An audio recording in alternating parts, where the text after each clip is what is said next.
नमस्कार। आज आपण जेवताना तोंडी लावण्यासाठीचे चटकदार, रसदार, अगदी झटपट तयार होणारे आंबट, गोड, तिखट कैरीचे लोणचे रेसिपी पाहणार आहोत।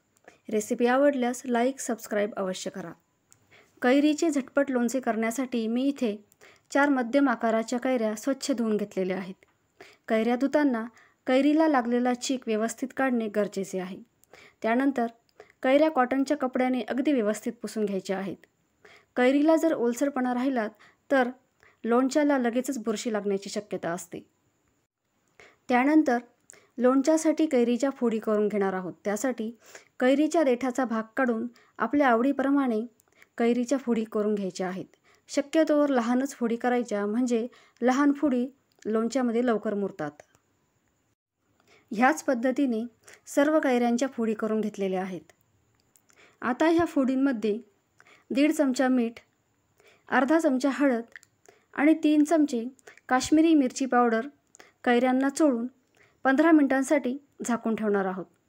काश्मीरी मिरची पावडरमुळे लोणच्याला रंग अतिशय छान येतो, शिवाय लोणचे तिखट होत नाही।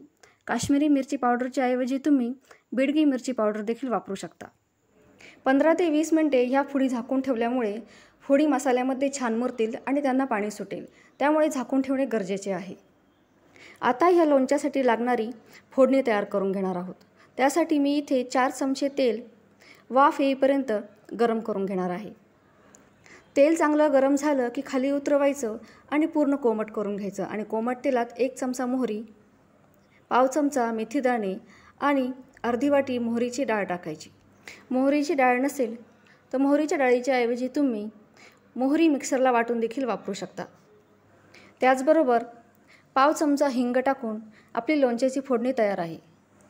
अगदी 15 ते 20 मिनिटांनंतर तिखट हळदीमध्ये फोडी छान मुरलेल्या आहेत आणि त्यांना पाणीसुद्धा सुटलेलं आहे।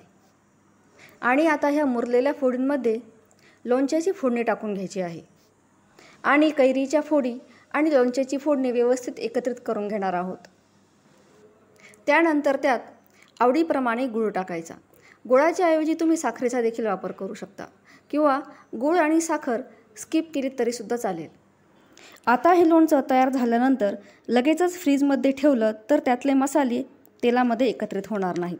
त्यासाठी संपूर्ण 1 ते 2 दिवस लोणचं बाहेर ठेवायचं आणि दर 2.5 ते 3 तासांनी लोणचं खालीवर करायचं। त्यामुळे आपण टाकलेले मसाले तेलामध्ये लवकर एकत्रित होतील। आता हे लोणचं 1 दिवस बाहेर ठेवल्यामुळे सर्व मसाले तेलामध्ये एकत्रित झालेले आहेत। तुमचं लोणचं जास्त प्रमाणात असेल तर कदाचित तेलामध्ये एकत्रित व्हायला जास्त दिवस लागण्याची शक्यता आहे, परंतु हे लोणचं बाहेरच्या हवेला जास्त काळ टिकत नसल्यामुळे कमी प्रमाणातच बनवायचं असतं। आता हे लोणचं व्यवस्थित तयार झाल्यानंतर मात्र एका हवाबंद काचेच्या बरणीत किंवा चिनी मातीच्या बरणीत भरून फ्रीजमध्ये कमीत कमी 1 महिनाभर तरी तुम्ही सर्व करू शकता। अशा प्रकारे कैरीचे लोणचं तयार आहे। रेसिपी आवडली असेल तर व्हिडिओला लाईक करा आणि चॅनलला सबस्क्राईब करा। धन्यवाद।